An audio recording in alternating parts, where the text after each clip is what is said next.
Welcome to my YouTube channel world literature. आज जो topic discuss करने वाले हैं वो है the unbearable lightness of being by Milan Kundera. Milan Kundera का ये नॉवल है जिसको हम डिस्कस कर रहे थे। ऑलरेडी हम इसका हिस्टोरिकल कॉन्टेक्स्ट जिसमें प्राग स्प्रिंग का इवेंट 1968 उसको हम डिस्कस कर चुके हैं। एंड इसके जो फिलोसफिकल कॉन्सेप्ट है जिसमें फ्रेडरिक नीचे का कॉन्सेप्ट आ जाता है एंड ग्रीक फिलोसफर थे उनका कॉन्सेप्ट हम डिस्कस कर चुके हैं। उस वीडियो का लिंक जो है वो आपको डिस्क्रिप्शन में मिल जाएगा। आज के लेक्चर में हम इसके कैरेक्टर्स को, इसके टाइटल को एंड इसकी जो प्लॉट समरी है, जो मेन स्टोरी है, उसको डिस्कस करेंगे। फर्स्ट ऑफ ऑल हम टाइटल को डिस्कस कर लेते हैं। टाइटल में 3 डिफरेंट वर्ड्स दिए गए हैं। सबसे पहला जो वर्ड है वो है अनबेरेबल। अनबेरेबल वो चीज़ होती है जिसको जो है वो हम बेयर ना कर सकें, जिसको जो है वो हम कंट्रोल ना कर सकें, या फिर जिसके ऊपर हमारी कोई अथॉरिटी ना हो, या फिर जिसमें जो है वो हम सर्वाइव ना कर सकें। कोई भी ऐसी चीज़ जिसको जो है वो हम बेयर ना कर सकें, जो कि हमारी बर्दाश्त से बाहर हो चीज़, उस चीज़ को जो है वो अनबेरेबल कहा जाता है। देन है जी लाइटनेस। अब इस लाइटनेस को जो है वो हम रिस्पॉन्सिबिलिटी से भी एसोसिएट कर सकते हैं, वेट से भी एसोसिएट कर सकते हैं कि किसी चीज़ की कमी होना, lack of something, lack of weight, lack of responsibility, तो किसी भी चीज़ की जो कमी होगी वो यहाँ पे जो है वो लाइटनेस में आ जाएगी। ऑफ बीइंग का मीनिंग होता है आइडेंटिटी या फिर ह्यूमन एग्जिस्टेंस। मीन्स कि जब हमारी लाइफ में कोई हमारी आइडेंटिटी नहीं होती, किसी भी पर्सन की कोई आइडेंटिटी ना हो, उसकी लाइफ को कोई मीनिंग ना हो, या फिर उसको जो लाइफ है वो एक यूजलेस चीज़ लगना स्टार्ट हो जाए, तो वो एक अनबेरेबल चीज़ होती है। तो कभी कभी हमारी जो एग्जिस्टेंस होती है वो अनबेरेबल बन जाती है, क्योंकि हमारे पास कोई वेट नहीं है, हमारे पास कोई रिस्पॉन्सिबिलिटी नहीं होती है, या फिर हमारी लाइफ की सिचुएशंस ऐसी हो जाती हैं कि हमें जो है वो हर चीज़ लाइट लगती है, मीनिंगलेस लगती है। तो ये चीज़ एक अनबेरेबल एलिमेंट होता है हमारी लाइफ का। तो उसी चीज़ को जो है वो इस नॉवल में जो है वो डिस्कस किया गया है। राइटर को डिस्कस कर लेते हैं। मलान कुंद्रा की बर्थ हुई थी 1 अप्रैल 1929 में एंड इनकी डेथ हुई थी 11 जुलाई 2023 में। ये चेक एंड फ्रेंच नॉवलिस्ट थे। कुंद्रा को जो है वो फ्रांस से 1975 में निकाल दिया गया था, एग्जाइल कर दिया गया था, एंड देन उनको जो है वो 1981 में सिटीजनशिप जो है वो दोबारा मिली थी। करेक्टर्स को डिस्कस करते हैं। जो फर्स्ट करेक्टर है, इसकी जो चेक प्रोनाउंसिएशन है वो ये है टोमास। इसको जो है वो चेक लैंग्वेज में टोमास जो है ना वो प्रोनाउंस किया जाता है। तो ये एक चेक सर्जन था और एक इंटेलेक्चुअल भी था। एक्चुअली में इसकी पर्सनालिटी कुछ ऐसी थी कि ये बहुत ही इरोटिक मैन था, या फिर हम ये कह सकते हैं कि एक वुमनाइजर था, कि हर दूसरी गर्ल के साथ इसका जो है ना वो अफेयर होता था। एंड ये सेक्सुअल एक्टिविटी में बहुत ज़्यादा जो है वो इंगेज था। इवन कि इसके बहुत सारे अफेयर्स थे, इसकी मैरिज भी हो चुकी थी, मीन्स के ऑलरेडी मैरिड भी था, इसके चिल्ड्रंस भी थे। फिर भी ये एक वुमनाइजर था, हर किसी के साथ जो है ना इसका सेक्सुअल रिलेशनशिप होता था। एंड इवन कि इसकी जो वाइफ है वो पहले इसकी मिस्ट्रेस बनी थी, उसी के बाद जो है ना इसने उससे शादी की थी टेरेजा से। नेक्स्ट करेक्टर है हमारा टेरेजा का करेक्टर है, जो कि टोमास की वाइफ है। ये इसकी सेकंड वाइफ है। टोमास की ऑलरेडी जो है वो शादी हो चुकी थी, लेकिन इसने अपनी वाइफ को छोड़ दिया था। उसके बाद इसने इसको मिस्ट्रेस बनाया, जो कि एक वेट्रेस थी टेरेजा। उसके बाद जो है टेरेजा से इसने शादी भी कर ली।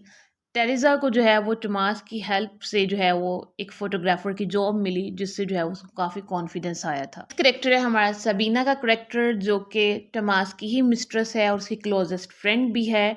सबीना जो है वो अपनी लाइफ को ऐसे स्पेंड करती है जैसे कि कोई लाइटनेस का कॉन्सेप्ट जो है वो फॉलो कर रहा हो, कि लाइफ में जो है वो सिर्फ इंजॉयमेंट चाहिए, प्लेयरेबल मोमेंट्स हों, एंड लाइफ में जो है वो कोई रिस्पॉन्सिबिलिटी ना हो, फ्रीडम हो। इस टाइप की पर्सनालिटी जो है वो सबीना की है। एंड सबीना जो है वो बिट्रेयल में बहुत ज़्यादा जो है ना वो पीस फील करती है। उसके अकॉर्डिंग जो है ना, अगर किसी से आप लव भी करते हो, चाहे आप उसको बिट्रे कर रहे हो या फिर खुद को बिट्रेयल जो है ना आपको फील हो रहा है, तब भी जो है ना वो एक पीसफुल चीज़ है, बहुत ही सेटिस्फेक्शन वाली ये चीज़ है बिट्रेयल। नेक्स्ट करेक्टर है फ्रांस का करेक्टर, जो कि सबीना का लवर भी है और ये एक प्रोफेसर, एक आइडियलिस्ट भी था। फ्रांस जो है वो सबीना से बहुत ज़्यादा जो है वो लव करता है, बट जो सबीना है वो थोड़ी लिबरल थी एंड उसके जो आइडियाज़ हैं वो डिफरेंट थे। वो बिट्रेयल को जो है वो सेटिस्फैक्ट्री मानती थी या फिर पीसफुल मानती, इसीलिए वो फ्रांस को जो है वो छोड़ कर जो है वो अमेरिका चली जाती है। एंड फ्रांस ने जो है वो इसके लिए अपनी वाइफ को भी छोड़ दिया, लेकिन इसने जो है तब भी उसको बिट्रे किया, इसके लव को जो है वो उसने एक्सेप्ट नहीं किया था। लास्ट करेक्टर है कैरन का करेक्टर, जो कि टमास एंड टेरेसा की जो है ये डॉग है, और ये जो डॉग है ये फीमेल डॉग थी। ये काफ़ी जो है वो लॉयल होती है, इसको चेंज जो है वो बिल्कुल नहीं पसंद था, मीन्स के इन्वायरमेंट में चेंज या फिर उसके सराउंडिंग में जो है वो चेंज, या फिर जैसे कि प्राग स्प्रिंग आया वो जैसा चेंज था, इसको वैसा चेंज जो है वो बिल्कुल नहीं पसंद था इस डॉग को। इसको एंड पे जो है वो कैंसर हो जाता है एंड इसकी जो है वो डेथ भी हो जाती है। नॉवल की प्लॉट समरी को देखते हैं, इसकी जो मेन स्टोरी है उसको जो है वो हम डिस्कस कर लेते हैं। अब 1968 का ये ईयर स्टार्ट होता है और जो प्रोटैगनिस्ट है टमास, ये एक ब्रिलियंट प्राग सर्जन है।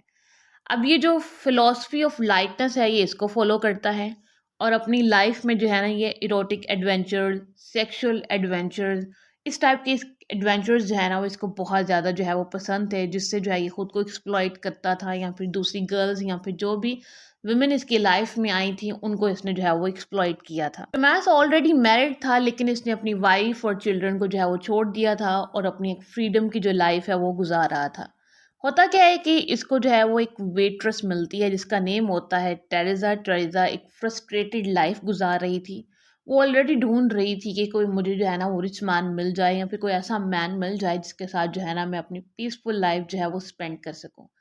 अब यहाँ पे इन दो कैरेक्टर्स में डिफरेंस सिर्फ यही है कि टेरेसा जो है ये हैवीनेस की फिलॉसफी को फॉलो कर रही है।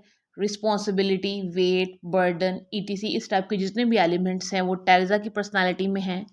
और टमास की पर्सनालिटी में लाइटनेस की फ़िलॉसफ़ी है, वो फ्रीडम चाहता है, वो लाइफ में एन्जॉयमेंट चाहता है, वो लाइफ में जो है वो कोई ट्रेजिक मूवमेंट जो है ना वो पसंद नहीं करते। टेरेसा एंड टमास की जो मीटिंग है वो एक रेस्टोरेंट पे होती है, जहाँ पे जो है ये एक वेट्रेस थी एंड टेरेसा जो है वो अपनी लाइफ से जो है ना वो स्केप चाहती थी। इवन कि उसकी जो एक वल्गर मदर थी वो उससे भी जो है ना वो स्केप चाहती थी। टमास एंड टेरेसा का जब रिलेशनशिप बनता है तो टेरेसा जो है ना वो बहुत ज़्यादा फ्रस्ट्रेटेड होती है और वो जो है ना वो टमास से जो है वो लव करना स्टार्ट कर देती है, उसके साथ जो है वो बहुत इंगेज हो जाती है, उससे जो है वो बहुत अटैच्ड हो जाती है।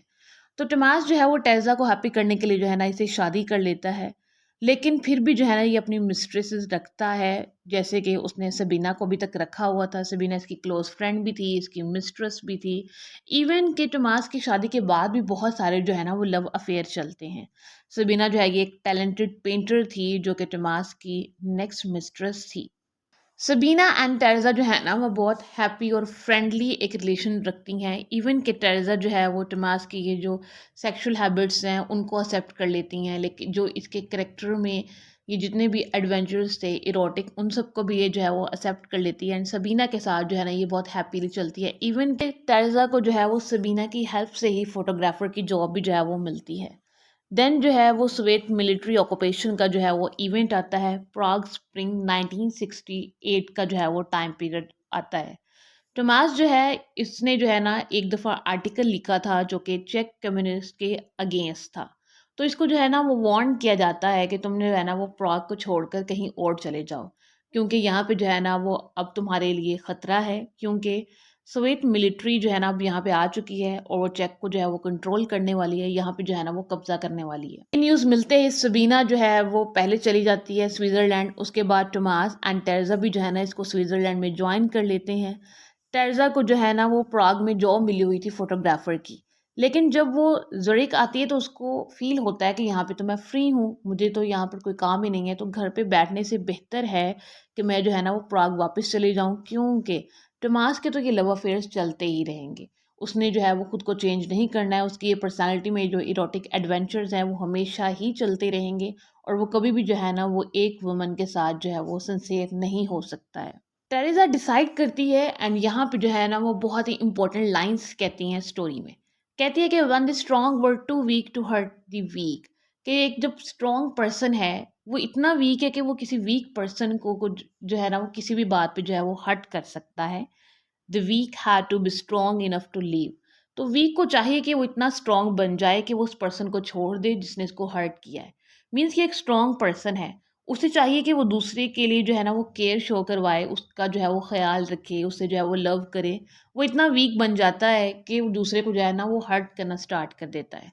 एंड जब आपको कोई हर्ट करे तो आपको चाहिए कि उस जगह को छोड़ दें एंड आपकी जो सेल्फ रिस्पेक्ट है उसको जो है वो प्रायोरिटी दें।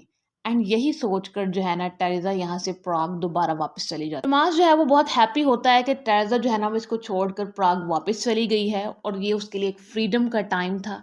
लेकिन थोड़ी देर बाद ही उसको रियलाइज़ होता है और वो दोबारा प्राग जाने का जो है ना वो डिसीजन लेता है। इवन कि उसको पता था कि उसकी फ्रीडम जो है वो अगेन ख़त्म हो जाएगी। टेरेसा जो है वो प्राग आकर बारटेंडर की जॉब जो है ना वो स्टार्ट कर देती है। एंड इवन के इसका जो है ना वो एक अफेयर भी स्टार्ट हो जाता है, जो कि एक इंजीनियर होता है जो कि इसके बार को अगेन एंड अगेन विजिट करता है। लेकिन इसको थोड़ी ही देर बाद पता चलता है कि ये तो कोई स्पाई है और ये जो है ना वो इमोशनल ब्लैकमेलिंग के लिए जो है ना वो कुछ एविडेंस इकट्ठे कर रहा है। और सून ही जो है ना ये उस इंजीनियर को जो है वो छोड़ देती है। टोमास एंड टेरेसा जो है ना वो थोड़ा दूर कहीं जाकर ना एक पीसफुल लाइफ दोबारा स्पेंड करना स्टार्ट कर देते हैं एक साथ। अभी इनकी लाइफ जो है वो कुछ स्टेबल हुई होती है, पीसफुल हुई होती है कि इन दोनों का कार एक्सीडेंट में जो है ना वो मर्डर हो जाता है, या फिर कहा जा सकता है कि इनकी जो है वो डेथ हो जाती है, एक्सीडेंट हो जाती है। एक्चुअल जो रीजंस थे वो अननोन थे। यहाँ पे स्टोरी में आता है क्लाइमैक्स। मीन्स कि एक कपल की लव स्टोरी यहाँ पे दी एंड हो जाती है और दूसरे कपल की जो लव स्टोरी है वो यहाँ से स्टार्ट होती है। मीन्स के सबीना एंड फ्रांस।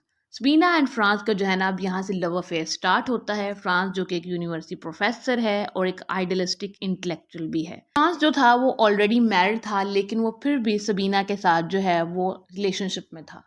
फ्रांस जो है वो अपनी वाइफ को जो है वो बिट्रे करता है और उसको छोड़कर जो है वो चला जाता है सबीना के लिए। सबीना जो है वो यहाँ से निकल कर जो है ना वो पेरिस जाती है और पेरिस से देन जो है वो अमेरिका चली जाती है। इवन कि उसको पता है कि फ्रांस जो है वो इसे लव करता है और उसने जो है वो इसके लिए अपनी वाइफ को जो है वो छोड़ दिया है। सबीना तब भी जो है वो उसको बिट्रे करती है, क्योंकि उसके लिए जो है वो बिट्रे जो है वो फर्स्ट स्टेप है। या फिर जो सबीना है वो बिट्रेयल पे जो है वो बिलीव करती थी। सबीना को जो है वो टेरेसा एंड टोमास की डेथ का भी पता चलता है एंड जो है ये बहुत ज़्यादा जो है ना वो बैड फील करती है। फ्रांस सबीना का बहुत ज़्यादा वेट करता है, लेकिन फ्रांस की जो है वो डेथ हो जाती है। फ्रांस की डेथ के बाद उसकी जो फर्स्ट वाइफ थी वो उसकी बॉडी को रिक्लेम करती है एंड जो वो क्लेम करती है तो उसकी टॉम पे जो है ना वो कुछ वर्ड्स को लिखवाती है। एंड वो वर्ड्स ये थे, आई रिटर्न आफ्टर लॉन्ग वंडरिंग्स। मीन्स कि एक पर्सन जो है वो अपनी ओरिजिनल प्लेस पर वापस तो आया है, लेकिन एक लॉन्ग वंडरिंग के बाद, एक लॉन्ग जर्नी के बाद। मीन्स कि उसने गलत डिसीजन लिया था, अपनी लॉयल वाइफ को जो है वो बिट्रे किया फ्रांस ने एक बिट्रेयल वुमन के लिए। नॉवल के एंड पे जो है वो सबीना का करेक्टर जो है वो अलाइव रह जाता है और नॉवल जो है वो एंड हो जाता है। इस नॉवल में जो सबीना एंड टोमास का करेक्टर था, ये दोनों लाइटनेस की फ़िलॉसफी को फॉलो कर रहे थे। एंड जो फ्रांस एंड टेरेसा का करेक्टर था वो दोनों जो है वो हैवीनेस की जो फ़िलॉसफी है उसको फॉलो कर रहे थे। एंड जो हमारी राइटर हैं वो नॉवल के एंड पे कंक्लूड करती हैं कि जैसे ये 4 करेक्टर्स हैं, 2 करेक्टर्स जो हैं वो एक फ़िलॉसफी पर थे एंड जो सेकंड 2 करेक्टर्स हैं वो एक फ़िलॉसफी पर थे। लेकिन चारों को जो फेट मिली है वो तो एक ही है। मीन्स कि सबके साथ ही ट्रेजेडी हुई है। तो ये दोनों फ़िलॉसफीज़ ही रॉन्ग हैं according to our writer. Lightness and heaviness की फ़िलॉसफी जिसको जो है वो हम अपने प्रीवियस लेक्चर में जो है वो ऑलरेडी डिस्कस कर चुके हैं। उसका लिंक जो है वो आपको डिस्क्रिप्शन में मिल जाएगा। आई होप कि यहाँ तक की जो नॉवल है वो आपको समझ आया होगा।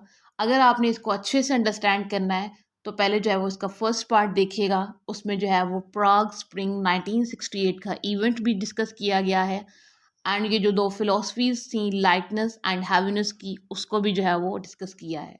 उसके बाद आप इसकी मेन स्टोरी को जब सुनेंगे तो आपको जो है ये नॉवल बहुत अच्छे से जो है वो समझ आएगा। वीडियो को लाइक और शेयर और चैनल को ज़रूर सब्सक्राइब कीजिएगा। Thanks for watching my channel.